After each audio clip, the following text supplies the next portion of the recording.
This podcast is a quest for well-being, a quest for a meaningful life through the exploration of fundamental truth. Enlightening ideas, insights on physical, mental, and spiritual health. The inspiration is love. The aspiration is to awaken new ways of thinking that can lead us to a new way of being well. Welcome to Body, Mind, and Soul Healing Conversations.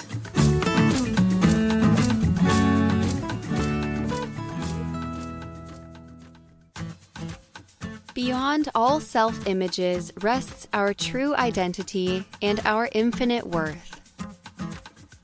Valeria Teles interviews Eloisa Ramos, the author of Beyond Self-Esteem, Discovering Your Boundless Self-Worth. Eloisa Ramos was born in 1960 in a farming village in Guanajuato, Mexico. Her family moved to Northern California in 1968. She graduated from Stanford University with a BA in Sociology. She married, but when 2 of her 4 children developed asthma and substance sensitivities, she began looking for another way to help her children. It became clear to Eloisa that mainstream medicine did not offer a permanent solution for their health issues.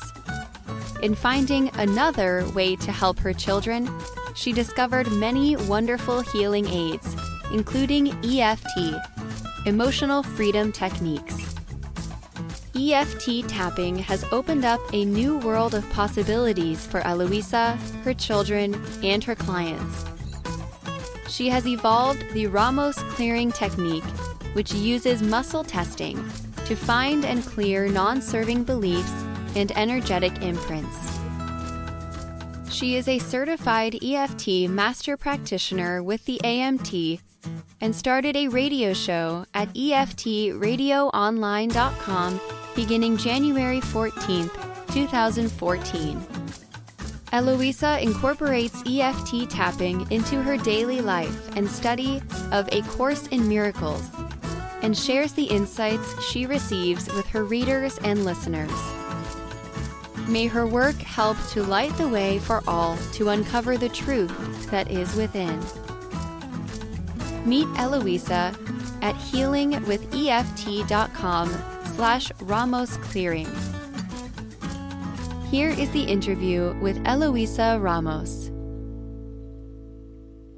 In your own words, who is Eloisa Ramos? Oh, okay. Well, that gets right to the, we could say, to the foundation of self-identity and self-value. Eloisa Ramos is basically a self-image of someone that was born in Mexico, given a name, married because Ramos is my last name. And so it's an idea, basically, in terms of how we perceive ourselves to be living in a world of bodies and personalities and identities. So it's a quote-unquote self. But in truth, it's a little weird to say.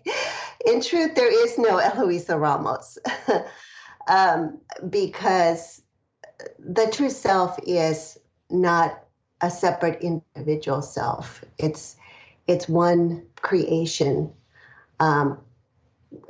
that is part of, all that is, whether you want to call that higher mind or God or universe or however you connect to the source of all life. So I guess what I wonder when it comes to being here, being conscious actually that we are here, I know it relates to biology, the body, and everything that we have been taught. How can this personality and conditioned self live on? after the body's no longer here? So that's one of my questions, I guess, in this moment. Okay, well, the experience of death is really an experience of separation from the body. And what separates from the body is really a sense of self-consciousness. But that self-consciousness is itself a construct that we made up. And so it still retains, you could say, learning, past learning, and also beliefs that are still forming that self-concept.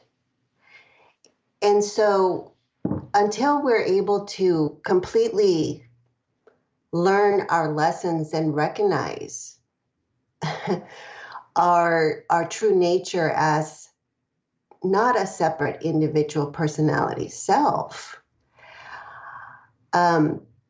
this personality self gets to make this journey over again.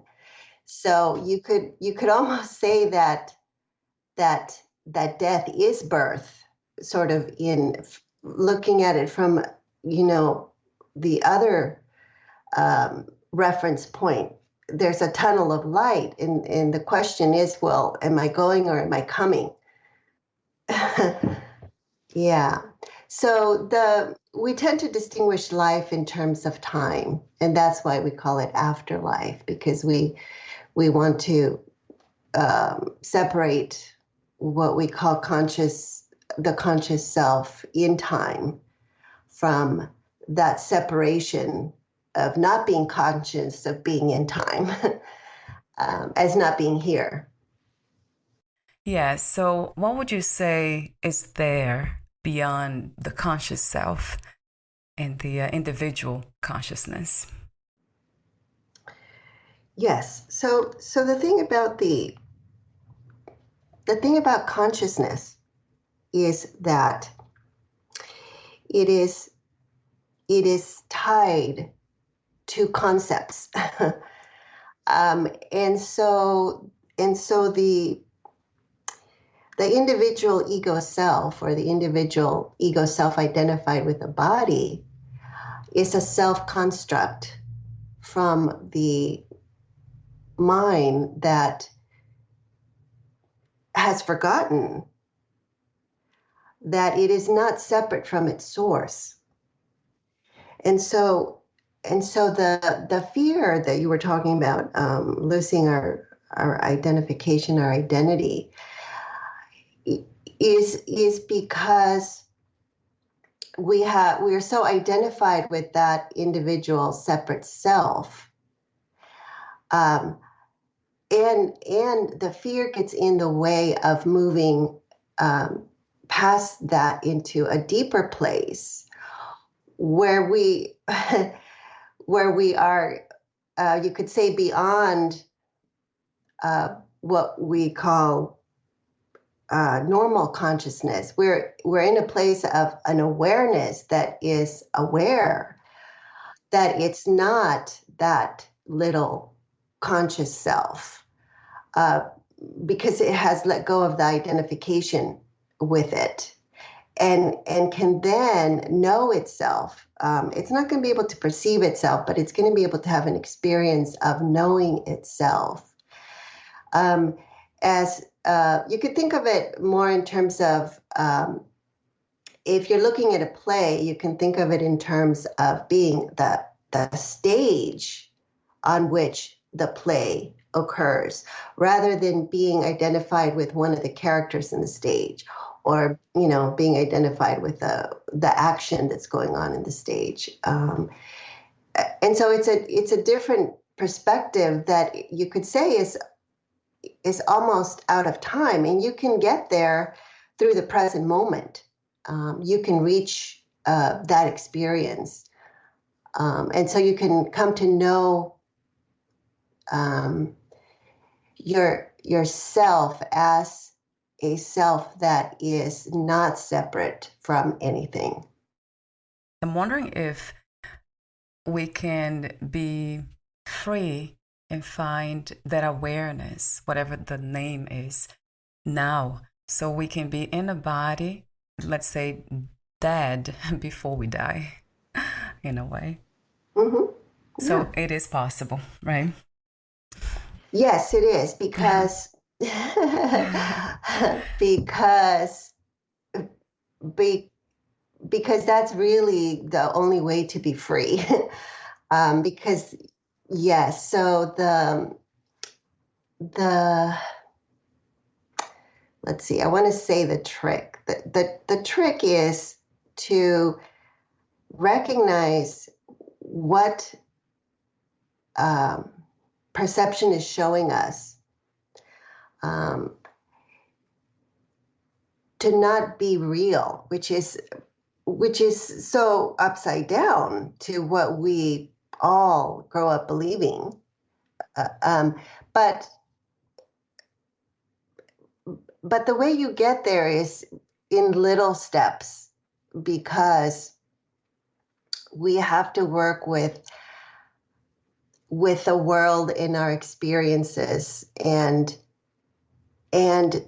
looking at what is the cause and what is the effect. And what happens is that most of the time we have the cause and the effect reversed. So when we look out into the world and we interact with people and situations, we tend to think that what happens in the world is the cause of me, of how I feel, of what I think about myself, of what I am. So we have it kind of backwards, and in terms of not recognizing that it is our mind that is the only causal level, and it is the mind that is projecting something. Well, it's not just something, that is projecting everything that we see, because the world is a world of perception. We come to believe that it's there because we can sense it with our physical senses. And so we are convinced that the body is real for that reason. But if you think about it, the body is sensing itself to be real with its own senses. So there's a little bit of, of a loop there, with no real cause. And so the difficult thing for us is that if we don't take the time to do the inner work, we forget where the cause of what we are perceiving is. And it's always in the mind. And that's why we can work with the mind for correcting perceptions that we are that are problems for us. That are suffering for us. Yeah, in the topic you have written about, which is your book, Beyond Self-Esteem, Discovering Your Boundless Self-Worth, is a very interesting one, the self-esteem idea, because that's based on self-image and those conditioned perceptions. Would you say that freedom is to be here now, knowing that you're not the body and you're not separate from, let's say, universal consciousness or God or the source? Would you say that that's freedom? Yes, and I would also add that it's that recognition, and it's the ability to join with others who believe they are here, but not join with the illusion, not join with the dream. So it's a way to offer, freedom from the effects of a world of conflict and fear. Because we can maintain our inner peace through everything that is seemingly happening, and especially in the times we're going through right now, with the COVID and with all the political things going on. Um, it's a way to be able to look at that and still recognize that it has no real impact or influence in how we choose to live as loving beings, because it's not the cause of how we we feel, and it's not the cause of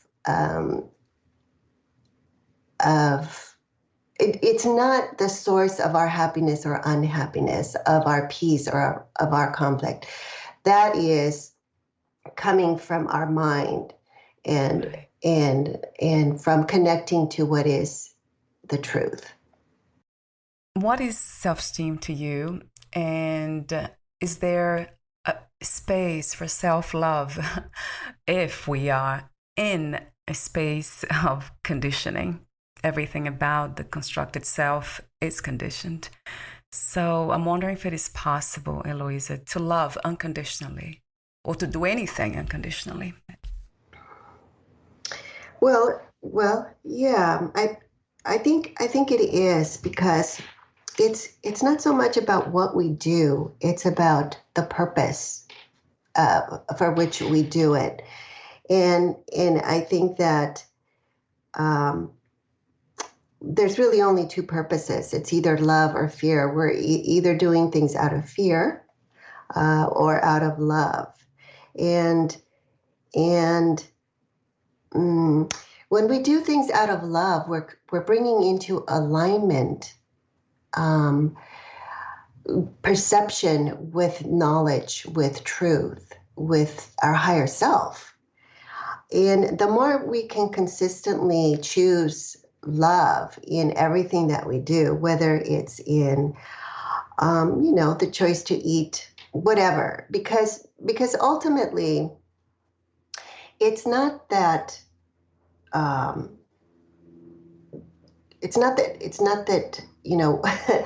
the choice of what we do. It's not that eating an ice cream cone or eating a carrot, the choice between having an ice cream cone or a carrot is going to make a difference. It's whether we are doing it out of fear or out of love. So if we're going to eat that ice cream cone, but we're afraid that we're going to gain weight, or whatever, we're afraid of the sugar or how it's going to have an effect on us, or whatever, or we do it with a carrot too, because we believe that it's going to keep our body healthy, and it's still the same error if we focus on the doing itself as cause. Yeah. But if we just recognize that nothing can really hurt us, recognizing that everything is the same in a world of illusion. Everything that is done or that happens can then be used for the purpose of healing the mind, which is really helping the mind to recognize what is really the truth about itself. And it's something that the mind has forgotten, only because we have been practicing and we have accepting what is false for so long that we've made it normal. And we've said, well, of course it's got to be true. I mean, 99.9% of the people in the world believe it. So how can it not be true? Yeah. Yeah. So once we are free and liberated from those ideas and illusions, then we are free in general. We can do anything. Because from what I hear from you, it's the purpose. There will always be this, let's say, scent of pure consciousness in there, in whatever we do. it doesn't really matter. And I love the idea of the purpose of awakening layers and other layers of the illusion. Everything we do serving that purpose. I love that. Yeah. Yeah. There's a little phrase in A Course in Miracles that says, "On earth we heal, in heaven we create." And that generally gives that one purpose to being on earth. Um, and and for that reason, everything that happens can be used for learning and therefore is good and is of value and of benefit. Yeah. Talk to me about the intention of writing your book, Beyond Self-Esteem. Yes. So the book was really something that I wanted to give to my freshman year college self, who was, pretty confused about identity and was just beginning to look at that. And it's something that I feel that would have been really, really helpful for me at that time. And it was more of a, let's see, it was more of a knowing that it was already there.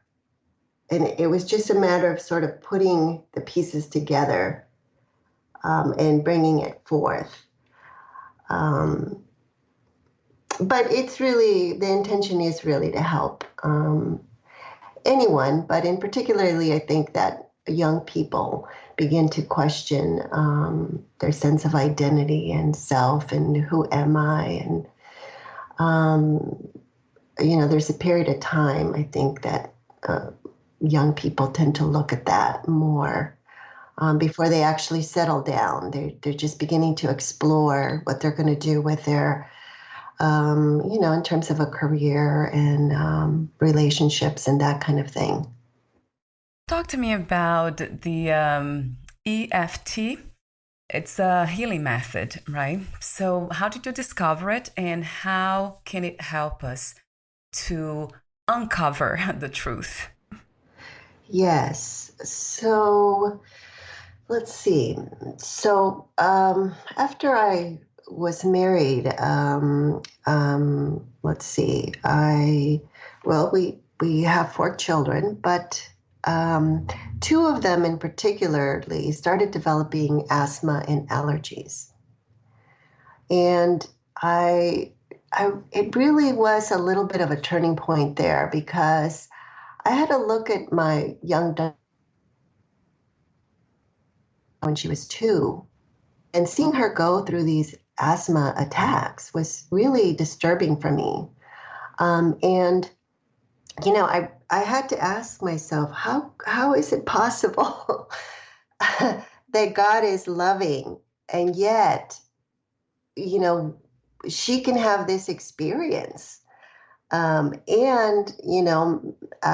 medicine would say there's no cure for that. You just have to manage it with medicine and, see if you can work through it or if it goes away or whatever. But I really believe that there had to be another way, because I just could not bring myself to change my belief that God was loving. There was a discrepancy there to me because of the suffering that I saw. And so I did begin to look for other ways. So I looked for alternatives, and I ended up going through a number of them. I learned how to work with Bach flowers, and I learned some Reiki, and I did, something else. It's called natural healing.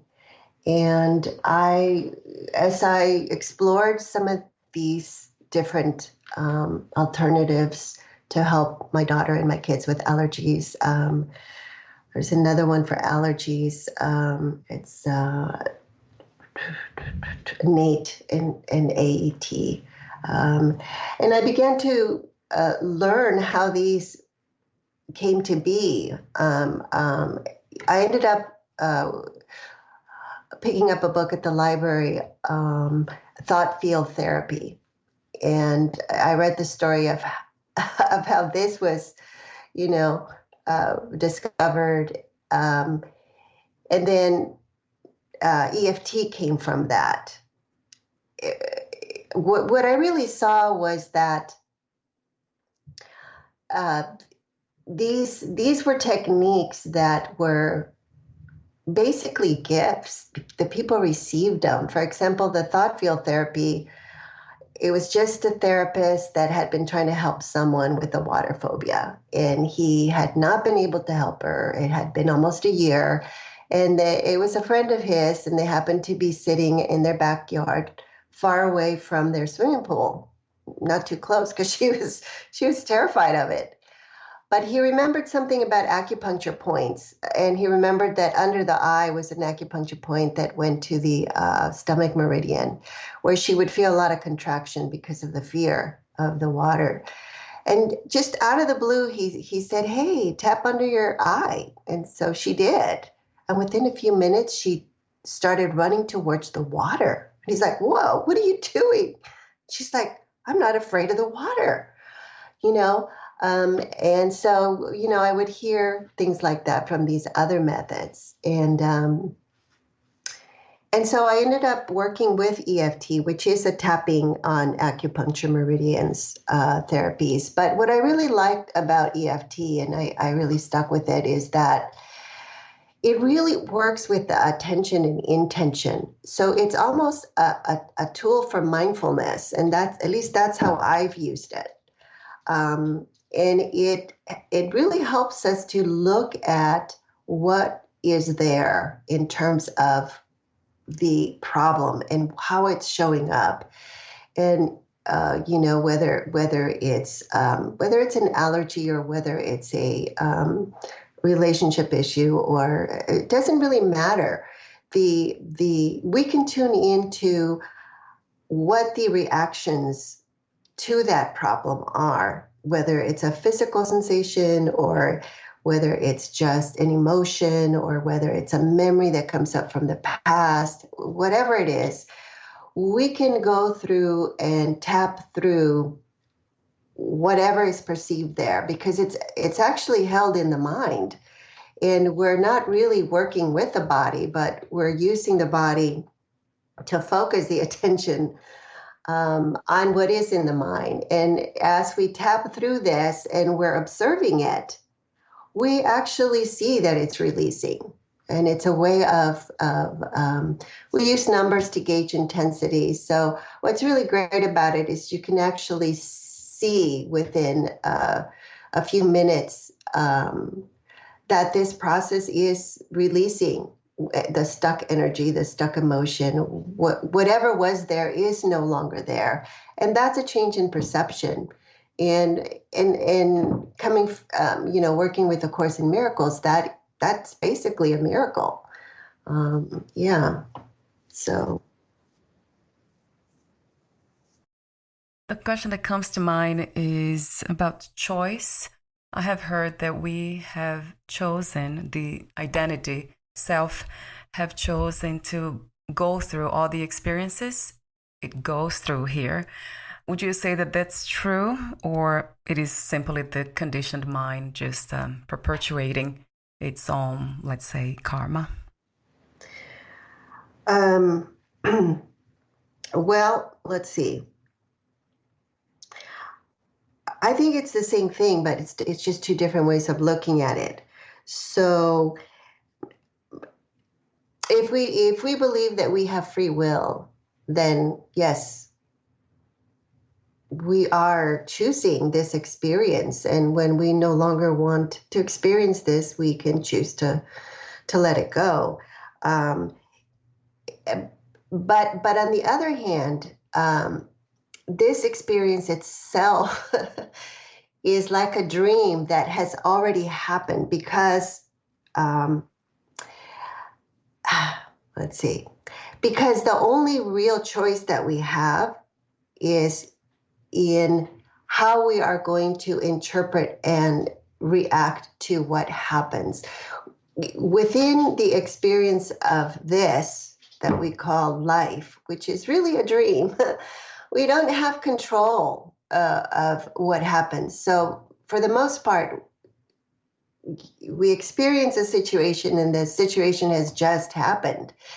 And the only choice that we have at that point is, okay, how am I going to react to this situation? How am I going to respond to this situation?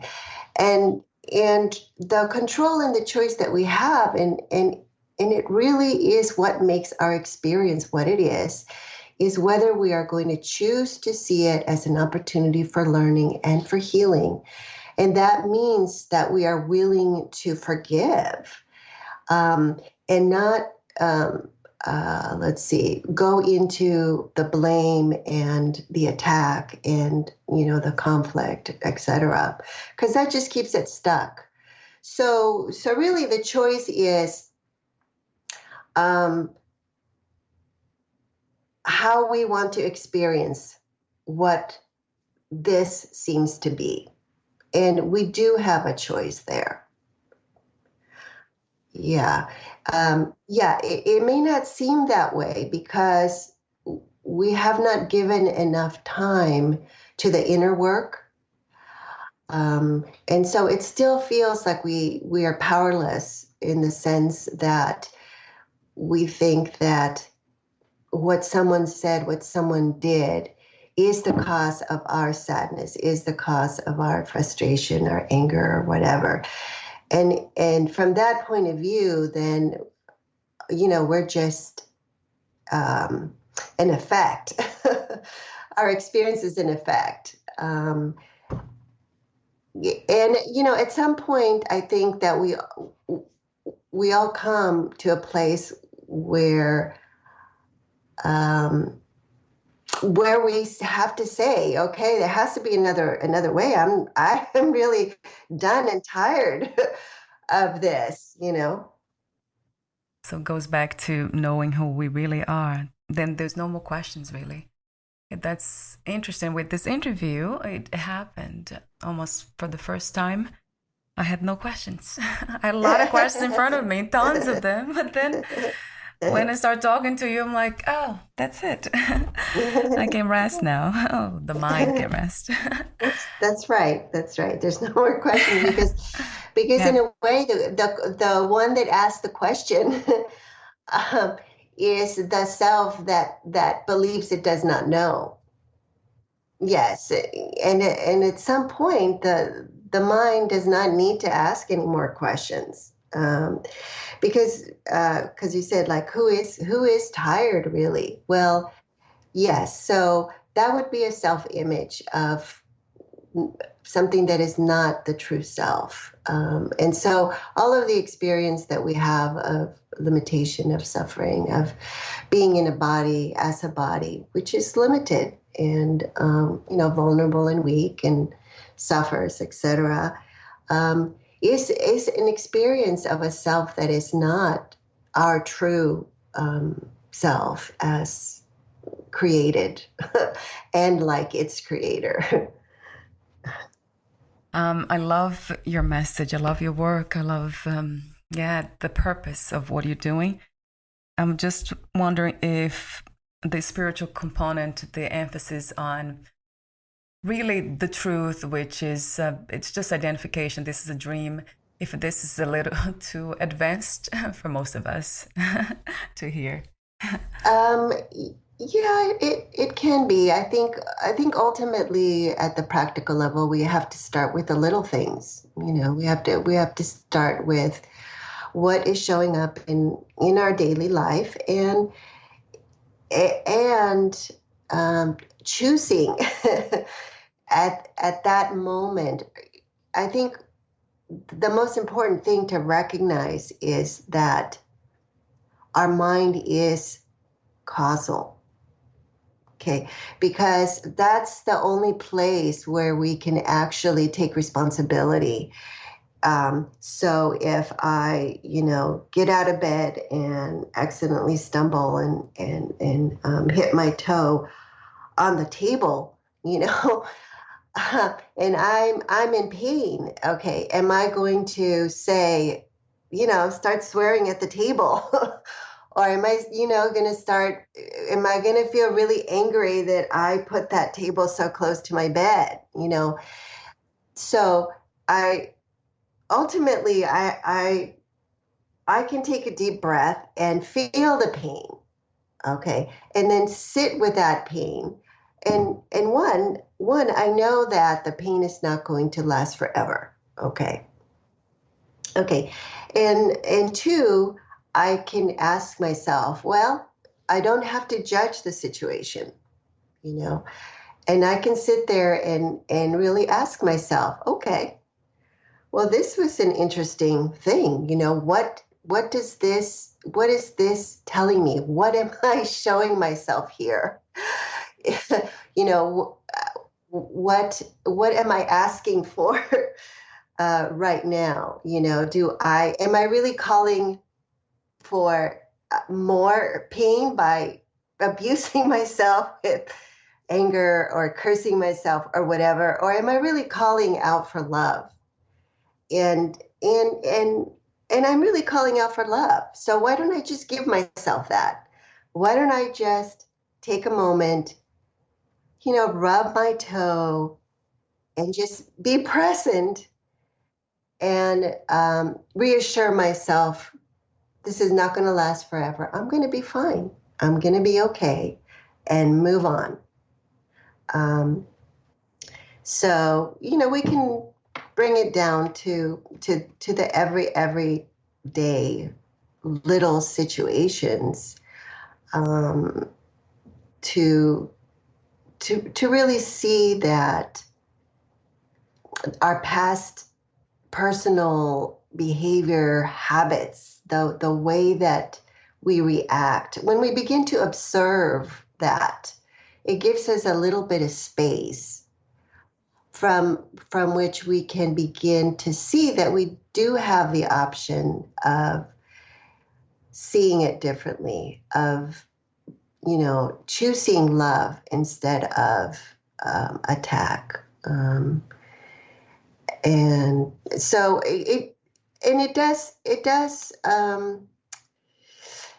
a simple thing, but we have to be ready for it. So it's not like we can force anybody to go there if they're not ready. And it's okay, because in the end, time is not real anyway. Right. So it's all about how long we want to be in time, in the experience of time, Yeah. And that's fine. That's part of the freedom. And then we can even call those steps taking care of ourselves, the self-love, self-care, Yes. right, components. Yes. Yeah, in the more little moments we have like that, where we do choose love, the more we come to recognize that is our true nature.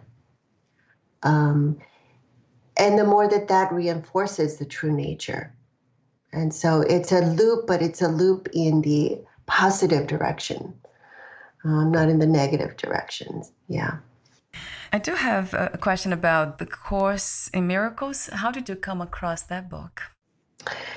Well, I came across it because the founder of EFT, Gary Craig, was a student of A Course in Miracles.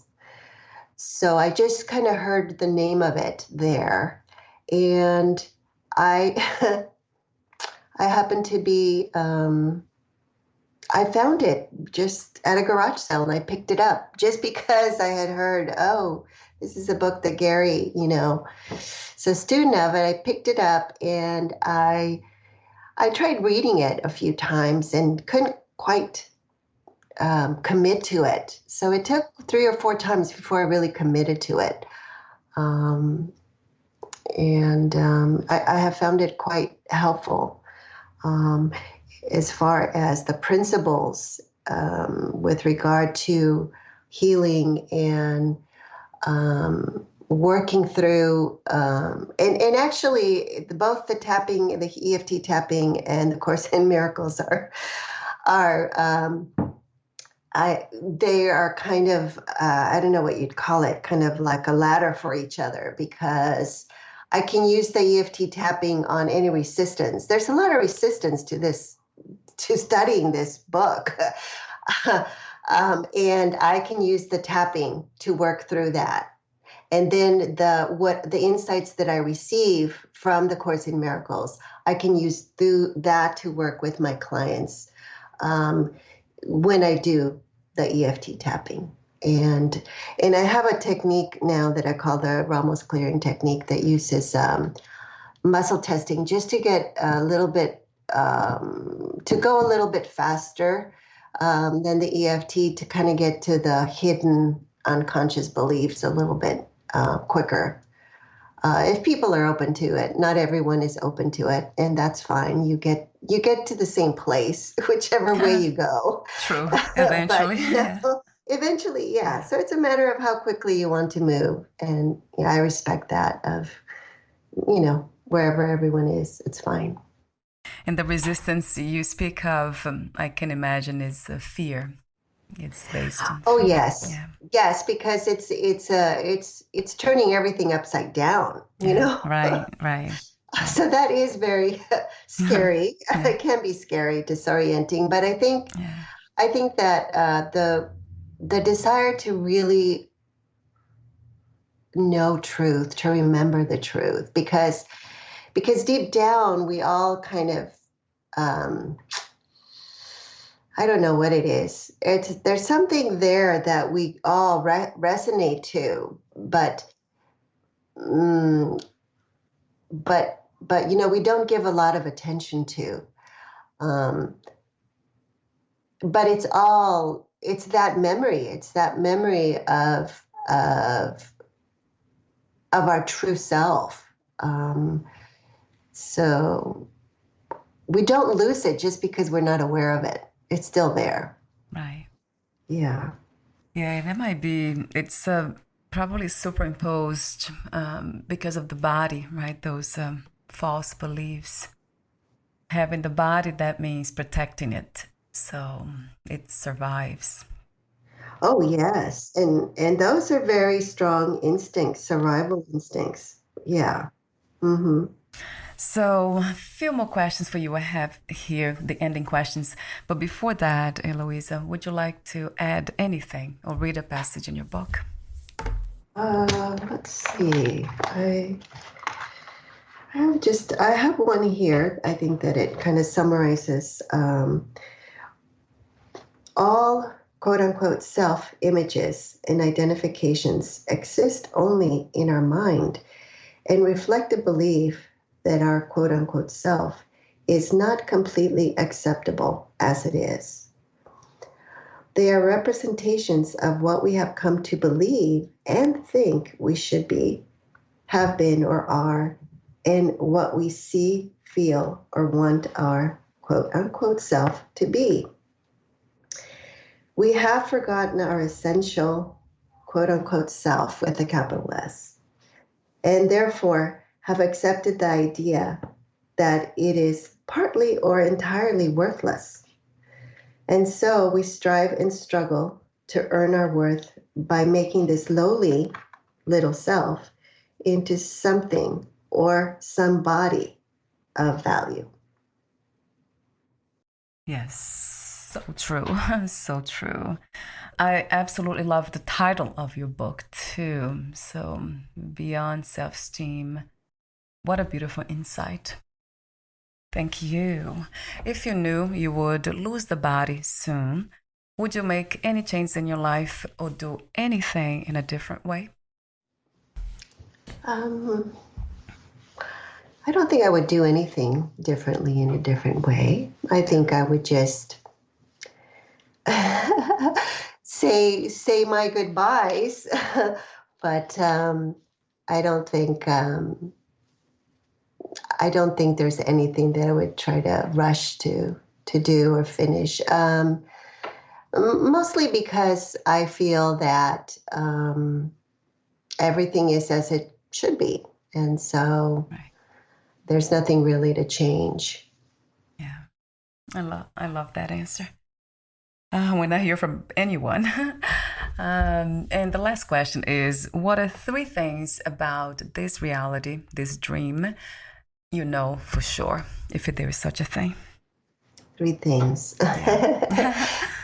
Let's see. Well, let's see. What do I know for sure? Well, I know for sure that we are all equal. Okay, despite all of the conflict going on in the world. I know for sure that we are not a body, and therefore all this COVID and everything. Let's see, is the belief that we are a body and that we are limited and can die. And so I know for sure that everything is good, even though it does not appear that way. And that means that I can trust in a loving creator, and that I am as that creator created me, and so is everyone else. And therefore, I don't feel, let's see, I can just have peace. I don't need to try to make myself into anything or change anyone or change. I can just be grateful for life. Yes. Thank you so much, Eloisa, again, for your work, your purpose in this reality, your beautiful presence, your presence that stopped all questions pretty much on this end here. Thank you, Valeria. Where can we find more information about you, your books, products, services, and future projects? If you go to my website, it's www.healingwitheft.com. You can, learn about EFT. I have a little bit on A Course in Miracles, and all my background is there. If you want to schedule a session, the information is there too. So yes, if anyone wants to learn more, they're welcome to visit my website. I'll have the link on your podcast profile too. Thank you so much again, and we'll talk soon. Okay, thank you, Valeria. Bye for now, Eloisa. Bye-bye. Bye. Thank you for listening.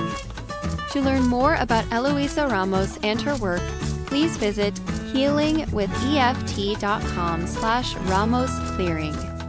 To learn more about this podcast, please visit fitforjoy.org/podcast. Thank you again for listening, and bye for now.